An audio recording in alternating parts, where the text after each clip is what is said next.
Muy buenas a todos y bienvenidos a Conexión Cantera, la página web que permite dar espacio y voz a los profesionales de las canteras.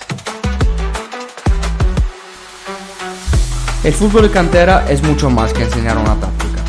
Es sobre formación integral, liderazgo, motivación y sobre todo conectar con los jóvenes que están dando sus primeros pasos en este hermoso deporte. En Conexión Cantera vamos a tener conversaciones con los mejores profesionales del fútbol formativo que quieren compartir sus trayectorias, ideas y conocimientos que utilizan en el día a día en su sesión de entrenamiento. ¿Quieres potenciar tu vocación para el fútbol formativo? Únete a Conexión Cantera.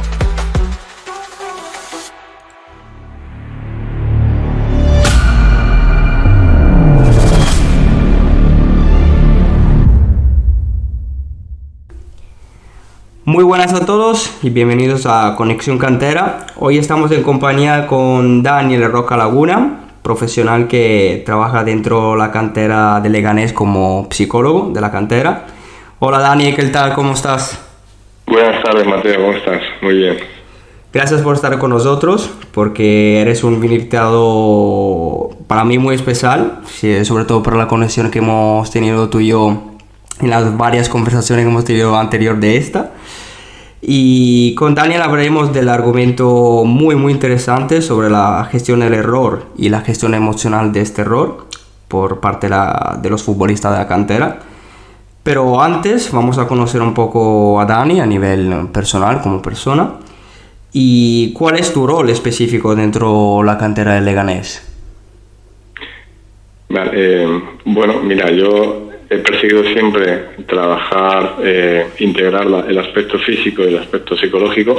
Yo actualmente estoy como psicólogo de lo que sería la categoría sub-23, sub-21 y empecé realmente como preparador físico de ellos, pero he ido integrando el aspecto psicológico y combino lo que serían neuroentrenamiento o aplicación cognitiva de la neuropsicología, psicología deportiva, y ya he abandonado mi función como preparador físico.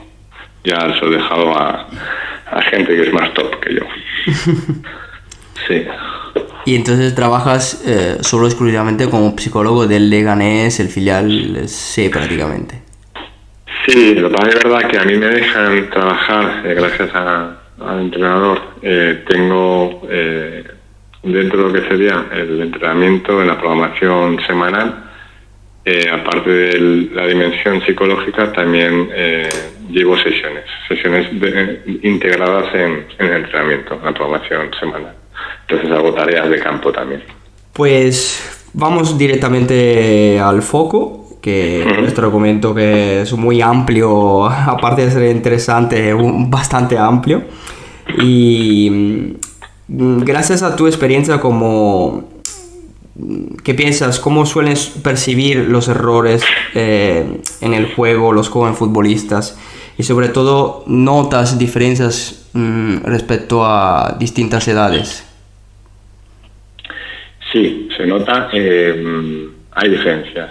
De todas formas, el marco en lo que sería etapa formativa, cantera, lo que es la premisa es que el fútbol es un juego, ¿no? Entonces, me alejaría de las posturas del fútbol de élite o de alto rendimiento, donde ahí la gestión es diferente, donde hay una presión claramente enfocada a los resultados, y en las etapas formativas, desde muy pequeñitos, lo que tenemos que ir acompañando al niño o al joven en el juego y lo que significa el error. Entonces, esto para decirte, Mateo, que desde un principio el error puedes tener una concepción cultural negativa de lo que es el error, o verlo como una tentativa o una oportunidad de aproximación al acierto, ¿no? Entonces, el error es parte del aprendizaje. Entonces, cómo acompañar el error desde la base va a ser primordial para las futuras gestiones del niño más mayor en las etapas formativas, en la evolución del niño, en su juventud y posteriormente como adulto.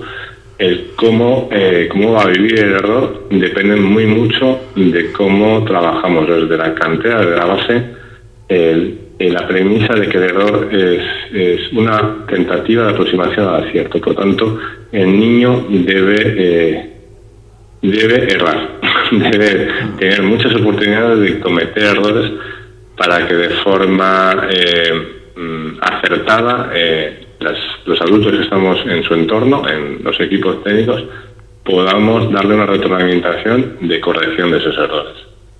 Hay muchos factores acompañando al niño, desde cómo se vive el error en la familia, cómo se vive el error del propio niño, ¿no? Porque cada niño es singular y por tanto lo va a vivir de forma muy diferente. Algunos se van a paralizar, otros a vivirlo de forma más agresiva, y eso hay que detectarlo y enfocarlo a lo que sería la adquisición técnica y táctica al servicio de un juego que debe ser de disfrute. Entonces te lo digo porque este es el marco. El fútbol es un juego y el niño debe aprender equivocándose. La pregunta que decías, que era el tema de las etapas formativas, ¿no? Entonces, cualquiera que hayamos ido a un partido incluso de prebenjamines o benjamines, vamos a ver cómo le agrada a los padres, ¿no? Estamos de alguna forma señalando el error permanentemente, el error ajeno, y la premisa es ver, por ejemplo, cómo señalamos el error del árbitro, que puede ser incluso un chaval que está aprendiendo también, hasta los propios jugadores ajenos, ¿no? Pero también en la banda vemos entrenadores que están gritando al niño sobre el error, ¿no? O en los entrenamientos vemos cómo se desesperan algunos entrenadores porque el niño comete errores, ¿no? Entonces, esa retroalimentación, de alguna forma, está coartando tanto la autonomía, la toma de decisiones del niño, como la responsabilidad final de lo que debe hacer el niño en cada momento. En el proceso de aprendizaje, así a nivel neurológico, podríamos establecer unos pilares, ¿no? Que desde un primer momento es que el niño tiene que estar atento. Te lo digo porque el trabajo debe empezar siempre con atención, y el trabajo nuestro siempre es volver al niño a que esté atento a la tarea que está haciendo, ¿no? A cada acción. Luego, obviamente, el niño tiene que estar desde etapas bajitas, es muy fácil porque tiene que estar en ese flow que decimos, en ese gozo, en ese disfrute del juego, tiene que estar comprometido. Luego hay un aspecto importantísimo que es la retroalimentación, que es la corrección del error, ¿no? ¿Cómo le decimos al niño, y ahí entramos todos los adultos, cómo le decimos al niño, en vez de señalar que está cometiendo un error, cómo debe corregir lo que es la acción o la ejecución equivocada, ¿no? Entonces, para que se dé esto en un entorno favorable, debe gestarse en lo que llamamos en una seguridad psicológica, ¿no? En un entorno de seguridad psicológica y de confianza. El niño debe estar confiado en que si se equivoca no pasa nada, porque es una tentativa al acierto, y para que se consolide finalmente el aprendizaje. Entonces, si nosotros la retroalimentación como entrenadores es señalar el error y gritar, por ejemplo, el niño no va a tomar decisiones de forma autónoma, va a estar siempre pendiente de lo que diga el entrenador. Y luego también debemos ver como entrenadores, esto te lo digo a ti, Mateo, como entrenadores, yo también soy entrenador, ¿no? La tolerancia a la frustración que tenemos, ¿no? El niño, obviamente, si ha consolidado un aprendizaje, ya no nos necesita. Por tanto, tenemos que retar al niño a unos niveles de tarea que caiga en el error, precisamente. Si no, no hay aprendizaje. Sí. Tenemos que estar jugando al límite entre el error y el acierto. Entonces, todo esto para decirte, así con esta parrafada tan larga y tan textualizada tal vez, que obviamente nuestra mirada debe estar en la destreza, ¿no? Y en el acierto. pero que debemos usar el error como camino para llegar hasta allí. Por lo tanto, el niño debe vivirlo con plena confianza de que no pasa nada, sino que es un camino hacia el acierto. Y el problema está en que los adultos, eso es lo que vivo yo, lo vivo en la grada, lo vivo en el banquillo, en que los adultos que estamos en torno al niño no tenemos tolerancia a la frustración de nuestras expectativas. Entonces, lo que estamos haciendo realmente es generar un marco de presión social sobre el niño. El niño normalmente, si preguntas a muchos niños en etapas formativas hasta juveniles, vamos a ver que el miedo al error que tiene el niño no es tanto al error técnico, táctico o de acción, sino a fallar a su entorno social. Entonces estamos hablando de otra cosa. La amenaza no es tanto el fallo en la destreza, sino en la repercusión social que tiene su fallo. Entonces, la reacción que puede tener el contexto o el entorno. Claro, entonces, si nosotros trabajamos en un caldo de cultivo de confianza, de calma, para gestar el talento, el error va a ser asumido por el niño o por el joven de forma natural en su aprendizaje. Si hay una presión y hay una señal moralizante del error, va a trabajar con una presión adquirida, ¿no? Como añadida sobre el proceso de aprendizaje. Entonces, a veces no es tanto enfatizar en la gestión del error, sino en lo que rodea a nivel presión del contexto del entorno social del niño sobre la percepción del error. En sí mismo el error no es bueno ni malo. Objetivamente es un camino hacia el acierto. Y antes habías hablado de que también tienes tareas específicas en campo. ¿Y qué tipo de intervenciones y herramientas utilizas en estas tareas para afrontar el error de manera constructiva con los jugadores? Bueno, yo lo que te decía, ¿no? Trato, por una parte, estar muy cerca de los jugadores. Me gusta estar en campo, me gusta en la dimensión psicológica, me gusta que se viva permanentemente la palabra bien hecho, ¿no? Nosotros trabajamos con mucho jugador internacional, entonces es en inglés, ¿no? Well done. Es muy importante reforzar también, ¿no? El que haya un clima permanente de bien hecho, la próxima, venga, está bien hecho, ¿no? Son tips, venga, y llamar permanentemente a lo que diría un psicólogo inglés, Dan Abrahams, de la Premier. Hay tres pilares, ¿no? Trabajar con atención, concentrados, trabajar con ganas, comprometidos, con intensidad, y trabajar proactivamente, ¿no? Intentar más allá del error. Entonces, todos esos tips están permanentemente en todas las sesiones, que se oyen en el campo permanentemente, ¿no? Eso está generando un crimen.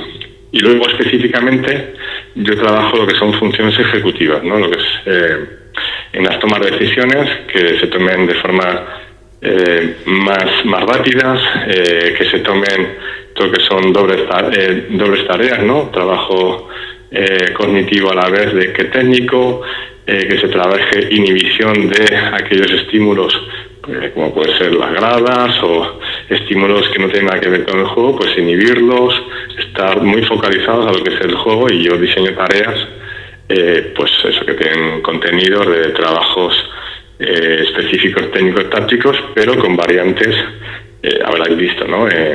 Con colores, en lo que son velocidad de reacción, con pelotas de tenis para que se pueda trabajar el tren superior a la vez que el tren inferior, sonidos, estímulos de sonidos, y luego variantes de ejercicios técnicos tácticos en el que se reducen dimensiones para que se dé la oportunidad de que haya más toque de balón, más tomar de decisión.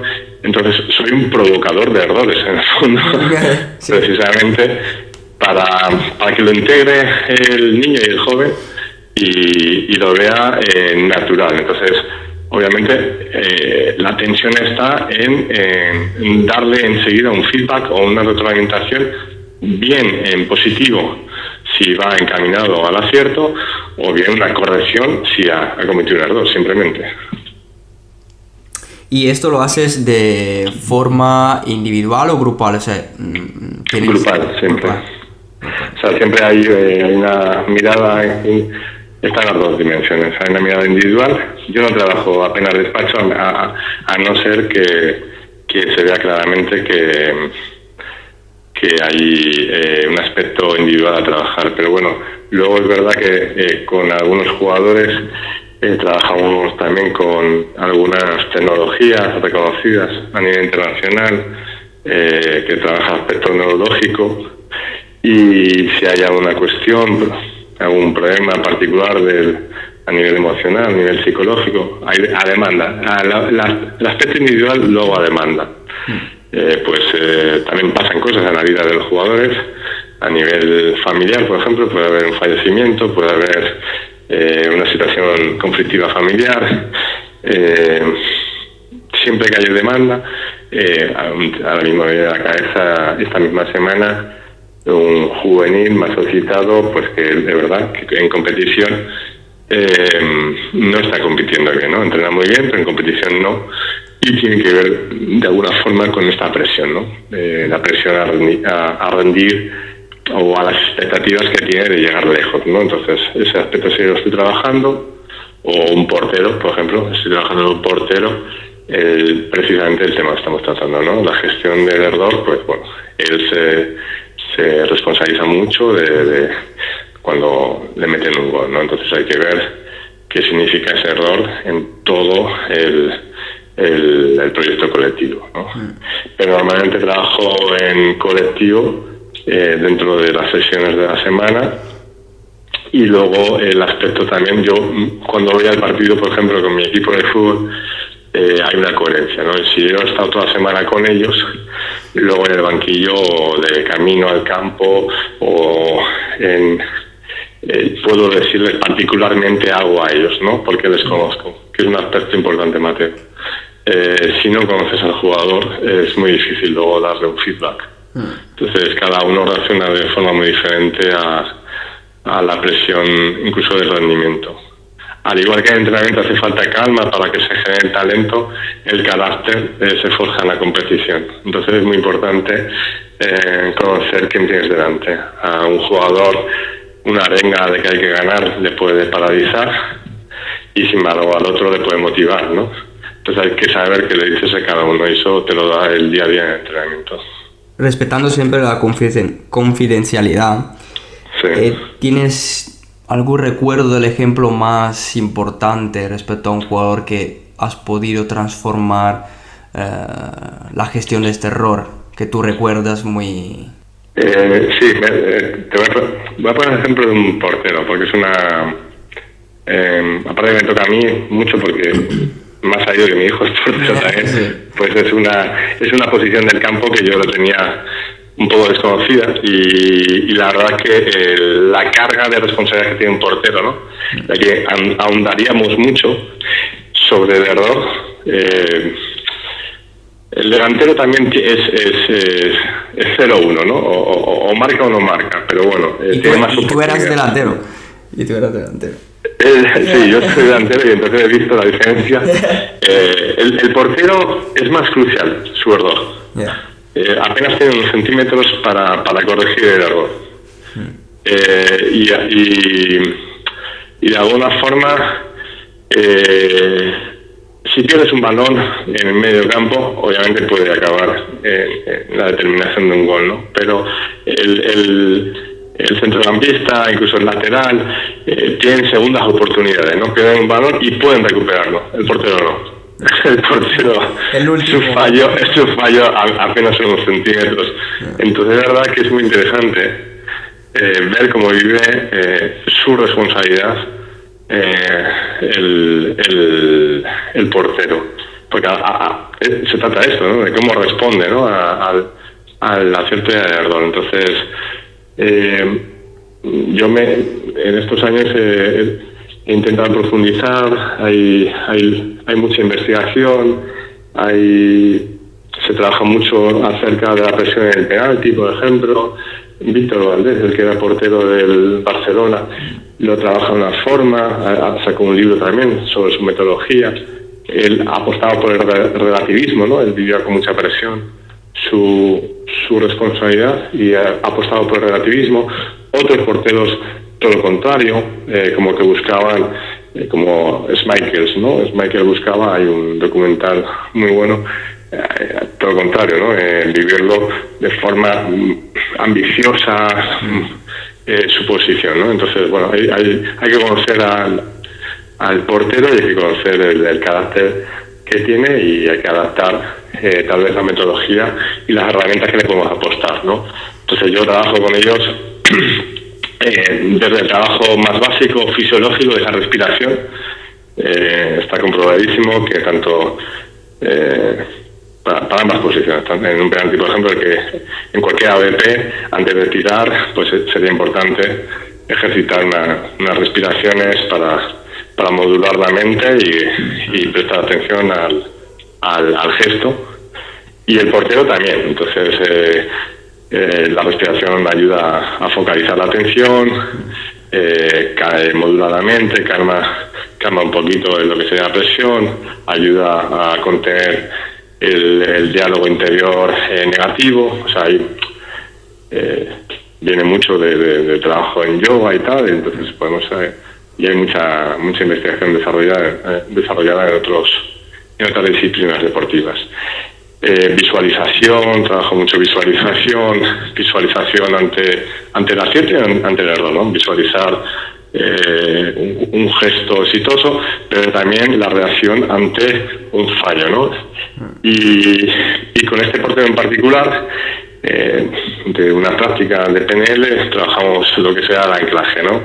Lo vemos mucho en deportistas de otras disciplinas como el tenis, ¿no? Lo que son rituales.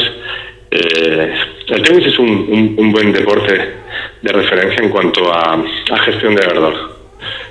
La pelota es pasada, ¿no? El error es pasado y se tiene que focalizar en el presente permanentemente. Y el anclaje es una técnica que lleva un gesto, un grito o una frase,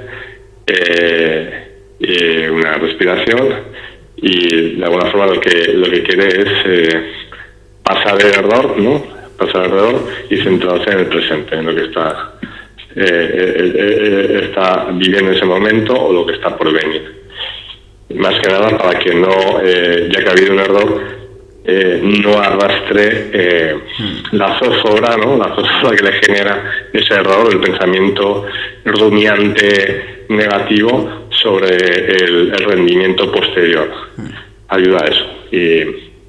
Y luego lo que había dicho, con este portero en particular hemos trabajado muchísimo lo que es funciones ejecutivas durante la semana de entrenamiento, ¿no? Todo lo que son velocidad de reacción, toma de decisiones, dobles tareas, perfilarle una eficiencia cognitiva para estar preparado en el partido, ¿no? Y luego eso, de alguna forma dejar el error como una parte natural del partido. Y también hemos trabajado diálogo interno, ¿no? Sobre todo un diálogo, llámale compasivo o amable con uno mismo, ¿no? En vez de, si ves, o sea, hacemos análisis comportamental de jugadores en un partido, os animo a ver, ¿no? Las caras, ¿no? Caras que parece que se estén golpeando la propia cabeza, ¿no? Entonces esos son castigos que se inflige el propio jugador por el error cometido. Entonces trabajamos también de alguna forma la mirada apreciativa, la mirada compasiva o el diálogo amable con lo mismo ante el error también. Cambiar los marcadores somáticos, decimos. Sí, exactamente. Yeah. Exactamente, sí, porque al final podemos hablar de pensamiento, podemos hablar de imaginación, pero hay un reflejo somático, hay un reflejo fisiológico, y lo que cambiamos es comportamientos. Entonces, de alguna forma es que el jinete lleve el caballo. Si la mente es el caballo, que el jinete lleve el caballo a través de su propio comportamiento y que no sea al revés, ¿no? Que no se desborde, que no se desboque en el partido. Eso se tiene que entrenar también en el día a día. En las medidas como de primeros auxilios, ¿no? Muchas veces se ve al psicólogo en las emergencias, ¿no? Si no has entrenado el aspecto mental, paulatinamente, si no lo has hecho con calma, es muy difícil que una intervención psicológica pueda cambiar el rumbo de rendimiento de un jugador en el partido. Mira, justo no estaba planificado, pero ya que estamos, sale de forma natural una pregunta extra de que justo de esto me pregunto por qué en el fútbol todas estas tareas y estas herramientas vienen vistas como superficiales y al final no le dan la importancia que tiene que tener, cuando al final son básicas para crear día y cada día forjar el carácter de un jugador. Porque están vistas de esta forma dentro del contexto del fútbol. Voy a hablar de mi contexto sociocultural, cultural o histórico mío. Yo creo que parte del error está en las prácticas que yo empecé hace más de 20 años. Entonces es verdad que los psicólogos, mi gremio, tal vez no supimos integrarnos bien, porque tanto en la demanda como en la oferta el marco era clínico o patologizante. Entonces solamente respondíamos a los problemas que emergían, no había una concepción de rendimiento. Y a día de hoy, muchas veces, cuando nos llaman los psicólogos, es que ha habido algún problema, ¿no?, de ámbito psicológico, emocional, etcétera. Y las respuestas vienen del ámbito clínico. Se ha desarrollado mucho la disciplina de psicología deportiva. Hay realidades y experiencias en todos los deportes muy top, o sea, muy profesionales. Se ha investigado muchísimo, ya está más basado en ciencia. Luego hay experiencias particulares de futbolistas de élite que también y que se han convertido en entrenadores y están dando amparo a que haya esta dimensión. Entonces, creo que convivimos en un momento en el que hay personas que por su experiencia sí están abriendo las puertas y, por ejemplo, en España tienes pues eso, ya la selección de España ya contó con Luis Enrique, con Joaquín, que en realidad venía del judo, pero era un psicólogo. Camacho incorporó a una psicóloga. Tienes a López Vallejo, que fue portero de Villarreal, Osasuna, Real Zaragoza, y es psicólogo de la selección ahora mismo. El seleccionador de la selección femenina, fíjate, ha sido entrenador en categorías en cantera del Sporting muchos años y ha sido psicólogo posteriormente. Y tienes pues eso, las experiencias de Iniesta, de Boyan Krikic, y muchos entrenadores que están ampliando las miras, ¿no?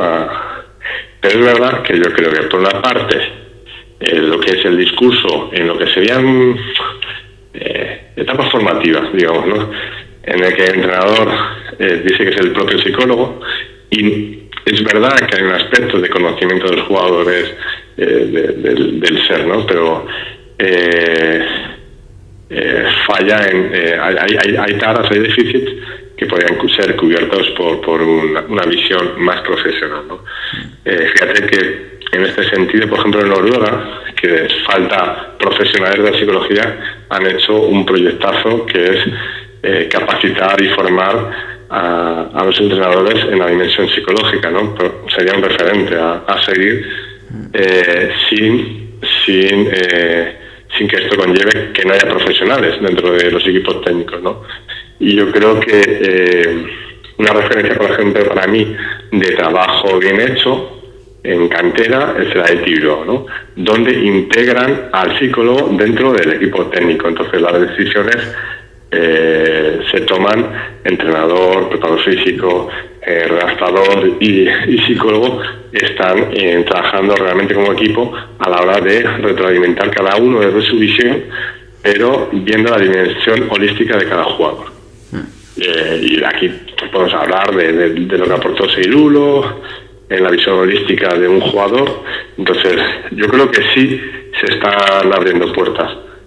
Entonces yo te diría que no se hicieron bien las cosas aquí en España. Hace 20 años yo podemos hacer mea culpa, ahora se está trabajando mejor y se está de alguna forma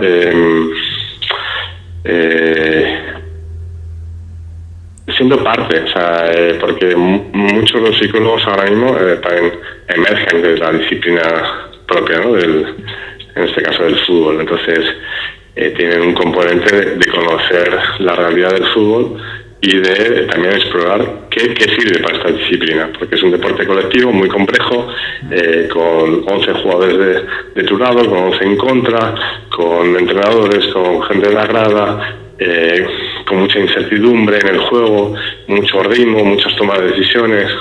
Entonces hay que saber también que no es lo mismo un fallo de un bateador de béisbol, que hay un pitcher, un catcher, ¿no? Y una pelota intermedias. Aquí hay mucha variedad, mucha variabilidad, mucha incertidumbre y los errores dependen también de cada posición. Entonces, contextualizando esto, un psicólogo debe conocer también la dinámica del juego. No sé si te contesto porque yo me estoy enrollando mucho. Dale, pero bueno. Sí, has contestado perfectamente. Sobre todo se nota, bueno, ya empezar tomándose la responsabilidad propia de lo que has dicho hace 20 años. Ya dice mucho de la persona, del profesional, y he entendido perfectamente lo que quiere decir. Estoy de acuerdo contigo de que sí, pienso que se están abriendo puertas y mentalidades distintas. Eso es. Pienso que sí, porque al día de hoy está todo en conexión con todas las personas, se pueden encontrar muchos conocimientos, muchas herramientas en la web ya mismo. Entonces ya las personas por lo menos hablan más de estos argumentos, por lo menos se habla. Luego que lo dominan y sean conscientes de lo que es otra cosa. Pero ya que se hable es un paso adelante, pienso. Yo por cerrar un poquito, Mateo, la aportación por mi parte. Yo creo que en esta última pregunta, en este aspecto, ¿no? La mente también es entrenable, ¿no? La psicología, la mente, el aspecto neurocognitivo es entrenable también. Entonces, el cómo lo haces también es importante. Entonces, si tú lo integras dentro de lo que es la dinámica de entrenamiento, es una posibilidad. Si lo trabajas en paralelo, es otra. Entonces, dependerá mucho de la identidad de cada club, de cada cantera, el saber cómo vas a trabajar. Yo la apuesta la tengo clara, que es integrarlo. Otra cosa es, se puede trabajar en paralelo también, y cada formato es válido, pero sobre todo verlo desde el prisma de que tú no puedes separar cuerpo-mente, no puedes separar mente, toma de decisiones de técnica o táctica, no puedes separar, por lo tanto mínimo la tienes que considerar.